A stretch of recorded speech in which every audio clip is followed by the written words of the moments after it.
ગુજરાતમાં દિવસે ને દિવસે નકલીનો કારોબાર વધતો જાય છે. ક્યારેક દવા, ક્યારેક દૂધ તો ક્યારેક ખાદ્ય પદાર્થો નકલી મળી રહ્યા છે. આમાં હાલ અધૂરામાં પૂરું એક નકલી દૂધનું આખું ટેન્કર પકડાયું છે. એવું મારું કહેવું નથી, એવું છે યુવા નેતા યુવરાજસિંહ જાડેજાનું કહેવું છે. જો તમે કોઈ પણ વસ્તુ ખાય અને બીમાર પડો તો ડૉક્ટર દ્વારા સલાહ આપવામાં આવે છે કે દવા લેજો પણ દૂધ સાથે. પણ જ્યારે દૂધ જ નકલી હોય તો પછી શું કરવું અને શું પીવું? તો શું છે આ સમગ્ર મામલો અને હાલ યુવરાજસિંહ જાડેજાએ શું નવા ઘટસ્ફોટ કર્યા, શું નવા ખુલાસા કર્યા, આવો જાણીએ વિગતવાર આ અહેવાલમાં. નમસ્કાર, આપ જોઈ રહ્યા છો બેનિફિટ ન્યૂઝ અને હું છું મહેશ. નમસ્કાર, જય હિન્દ, જય ભારત. યુવરાજસિંહ જાડેજા. આજે જોવા જઈએ તો એક ઘટના જે બની છે એની ચર્ચા તમારા સાથે કરવી છે.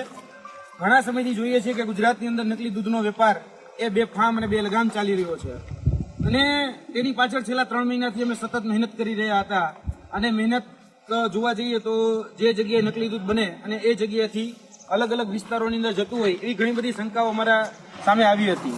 તો જેમાં વિસાવદરની બાજુમાં જે હનુમાન ખીજડીયા કરીને જે ગામ છે, જે કંઈ ખાસ કરીને જોવા જઈએ તો ગોપાલભાઈના જે મત વિસ્તારની બાજુનું જે ગામ એટલે કે હનુમાન ખીજડીયા, અને એ હનુમાન ખીજડીયામાંથી રોજ જોવા જઈએ તો 2 જેટલા ટેન્કરો જે છે એ 2 જેટલા ટેન્કરો નીકળે અને એ 2 જેટલા ટેન્કરો રોજ ગાંધીનગરની બાજુમાં આવેલા અરવલ્લી અને એ અરવલ્લી સુધી એ ટેન્કરો પહોંચે.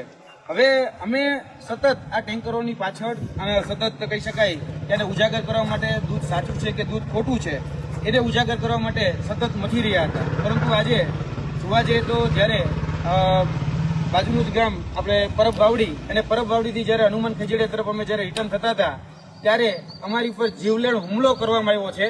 અને જે જીવલેણ હુમલો થયો છે એ આ ટેન્કર દ્વારા થયો છે. સૌપ્રથમ આ જે ટેન્કર છે એ ટેન્કર દ્વારા અમારી ઉપર જીવલેણ હુમલો કરવામાં આવ્યો. જે ડ્રાઈવર હતા અને બીજા જે અન્ય વિક્રમભાઈ કરીને જે બીજા અન્ય ભાઈઓ હતા એના દ્વારા આ ટેન્કર કહી શકાય કે આગળ પહેલા ઊભું રાખી દેવામાં આવ્યું અમારે ગાડીની આગળ, અને પછી બેફામ ગાડી ગલોચ કરવામાં આવી, બેફામ અભદ્ર શબ્દો એ અમારી ઉપર ઉચ્ચારવામાં આવ્યા અને ગાડીની ઉપર મુકાવ મારવામાં આવ્યા. છતાં પણ અમે ત્યાંથી કહી શકાય કે હું હોય, મારા સાથી મિત્ર વિજેન્દ્રભાઈ છે અને મારી સાથે સતત 24 કલાક રહેનાર મારા દિલુભાઈ ઠાકોર, એ બધા જ અમે સાથે હતા. અમે 3 જણા સાથે હતા. તો ગાલી ગલોચ કરીને અમને એમ કીધું ભાઈ તમે ગાડીમાંથી ઉતરો, તમે કોણ, આ ગાડીનો પીછો કરવાવાળા, અને એ બધી રીતે અમારી ઉપર કહી શકાય કે અભદ્ર ભાષાઓનો મારો કરવામાં આવ્યો. છતાં પણ અમે ત્યાંથી બચી અને પાછળ ગયા અને અમરનગર વડિયાવાળા રસ્તેથી જ્યારે આગળ નીકળ્યા ત્યારે અમારી ઉપર એક સ્પ્લેન્ડર જેવું બાઇક હતું અને સ્પ્લેન્ડરના બાઇક સાથે એક પથ્થર દ્વારા અમારી ગાડી ઉપર એક હુમલો કરવામાં આવ્યો. અને પથ્થર દ્વારા જ્યારે ગાડી ઉપર હુમલો કરવામાં આવ્યો ત્યારબાદ અમે એ ગાડી હતી એટલે ગાડીને પથ્થર લાગી અને આગળ જતો રહ્યો. પછી એક ધોકો એટલે કહી શકાય કે સ્ટીલનો રોલ જે હતો એ રોલ આ ગાડી ઉપર ફેંકવામાં આવ્યો અને ગાડી અમારા બોનેટને ભટકાઈ અને જતો રહ્યો. ત્યારબાદ ત્રીજો હુમલો જે ખીરસરા કરીને જે ગામ છે એ ખીરસરા ગામમાં 2 ગાડીઓ અમને ઘેરીને ઊભી રહી ગઈ અને 2 ગાડીઓ જ્યારે ઘેરીને ઊભી રહી ગઈ ત્યારે ગાડીની અંદર લગભગ 14 થી 15 જેટલા લોકો હતા અને એ 14 થી 15 જેટલા લોકોએ અમારી ઉપર બેફામ એ હુમલો કર્યો. અને ગાડીનો અમારો જે હું પાછલી સીટમાં બેઠો હતો એ પાછલી સીટનો કાચ તોડી નાખવામાં આવ્યો. ત્યારબાદ અમારી ડ્રાઈવર સીટમાં જે દિલુભા બેઠા હતા એ દિલુભાને ઘસડી અને રોડ ઉપર ઘસેડવામાં આવ્યા અને તેની ઉપર માથાના ભાગે સ્ટીલનો રોલ મારવામાં આવ્યો. તેની સાથે સાથે અમારી સાથે વિજેન્દ્રભાઈ હતા, એ વિજેન્દ્રભાઈ ઉપર પણ હુમલો કરવામાં આવ્યો. એને પણ ગાડીમાંથી બહાર કાઢી અને એને પણ મારવામાં આવ્યો. જ્યારે કહી શકાય કે અભદ્ર ભાષા અને સતત એ પ્રકારના એના ઉવાચો કે ભાઈ તમે કઈ રીતે અમારી પર પીછો કરી શકો, તમે અમને જાણતા નથી, અમે તમારી જિંદગી પૂરી કરી નાખશું, તમને મારી નાખશું, આ પ્રકારના શબ્દોનું ઉચ્ચારણ એ સતત કરવામાં આવતું હતું. પરંતુ અમારો ઉદ્દેશ્ય એક સાફ હતો કે ગુજરાતની અંદર જ્યાં પણ અમને શંકા લાગી રહી છે કે એ શંકા હતી કે આ નકલી દૂધનો વેપાર એ હનુમાન ખીજડીયાથી લગભગ જોવા જઈએ તો ગુજરાતના અલગ અલગ વિસ્તારોમાં થાય છે. ખાસ કરીને અહીંયા આવીને આ ટેન્કર નંબર હું તમને બતાવવા માંગુ છું કે ખાસ ટેન્કર નંબર જોવામાં આવે GJ336001. આ ટેન્કર નંબર છે એ હું જે તમને લોકેશન આપું એ તમામ લોકેશનો ચેક કરવાની છું, તમામ લોકેશનના CCTV ચેક કરવાની છું.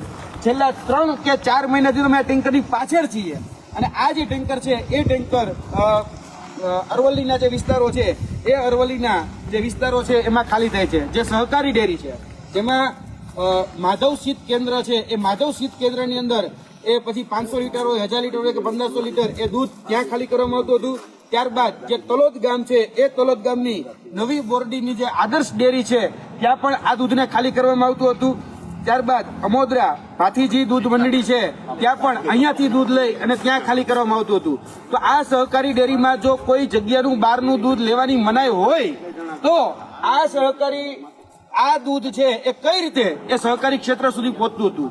કારણ કે સૌથી મોટો સવાલ છે. કારણ કે સહકારી ડેરીનો એવો નિયમ છે કે પોતાના વિસ્તારમાં પોતાના જેટલી નક્કી કરેલી જો વિસ્તાર હોય એની અંદરથી જ દૂધ લઈ શકે, જે દૂધ મંડળીનો વિસ્તાર હોય. આ સહકારી ડેરી છે એ સહકારી ડેરી આ બહારથી આવેલું દૂધ એ શા માટે ત્યાં લઈ અને કોને નામે ઉધારવામાં આવતું હતું એ મારો પ્રશ્ન હતો. સતત આ બાબત અમે જોઈ રહ્યા હતા, અમને ક્યાંક ને ક્યાંક શંકાઓ જઈ રહી હતી.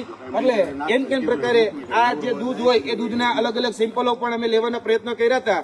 અને જે પ્રાઇવેટ જે લેબોરેટરી છે અથવા તો જે ઘરગથ્થુ રીતે આની રીતે તપાસવાના જે માપદંડો છે એ તપાસવાના માપદંડો ઉપર અમે જ્યારે આ તપાસ કરી ત્યારે અમને એ મળ્યું કે આ જે દૂધ હોય છે એ દૂધની અંદર યુરિયા, આ દૂધની અંદર પામ તેલ, આ દૂધની અંદર જે આપણે કહી શકાય શેમ્પુ આપણે જે માથામાં નાખીએ છીએ શેમ્પુનો ભાગ ઉમેરી અને આ દૂધ જે છે એના ફેટ વધારી અને ઘટ કરી અને અલગ અલગ ડેરીઓમાં વેચવામાં આવતું હોય છે.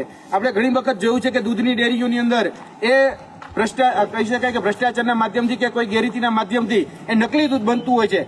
પરંતુ આ નકલી દૂધનો જે વેપલો છે એ ક્યાંક ને ક્યાંક અમારી સામે આવ્યો, અમને શંકા હતી એટલે અમે સતત આનો પીછો કરી રહ્યા હતા અને અમે આ ઉજાગર કરવા જતા હતા ત્યારે આજે અમારી પર હુમલો કરવામાં આવ્યો છે. અમે આ ઘટનાને વખોડીએ છીએ. અમે એટલું જ કહીએ છીએ અમારા સમાજ સાથે કોઈ વ્યક્તિ સાથે કોઈ પ્રકારનો રાગ દ્વેષ કે પૂર્વાગ્રહ છે જ નહીં. અમારો એકમાત્ર હેતુ છે કે ગુજરાતની જનતાને એ સાચું અને સારું દૂધ મળે. એના ભાગરૂપે અત્યારે અમે કહી શકાય કે આ જે વડિયા ગામ છે અમરનગર વડિયા એ વડિયા ગામે આવેલા છીએ, જ્યાંથી અમે 112 એટલે કે આપણે જે કહી શકાય જનરક્ષકની જે ટીમ છે એમને અમે કોલ કરેલો છે. જનરક્ષકની ટીમ આઈ થિંક કદાચ આવા ઉપર જ છે અને જનરક્ષકની ટીમને અમે એ વિનંતી કરવા માંગીએ છીએ કે આ જે ટેન્કર છે એને સીલ કરવામાં આવે. અને શા માટે અહીંયાથી દૂધ એ સહકારી ડેરીઓની અંદર ખાલી કરવામાં આવતું હતું? કારણ કે એના જો પણ વિડીયોગ્રાફી ફૂટેજ જોતા હોય એના પણ જીપીએસસી રેકોર્ડિંગ અમારી પાસે ઉપલબ્ધ છે. જે જગ્યાએ દૂધ ખાલી કરવામાં આવતા હતા તેના જીપીએસ મેપ દ્વારા અમે ટ્રેકિંગ કરી એના રેકોર્ડેડ પુરાવા અમારી પાસે ઉપલબ્ધ છે.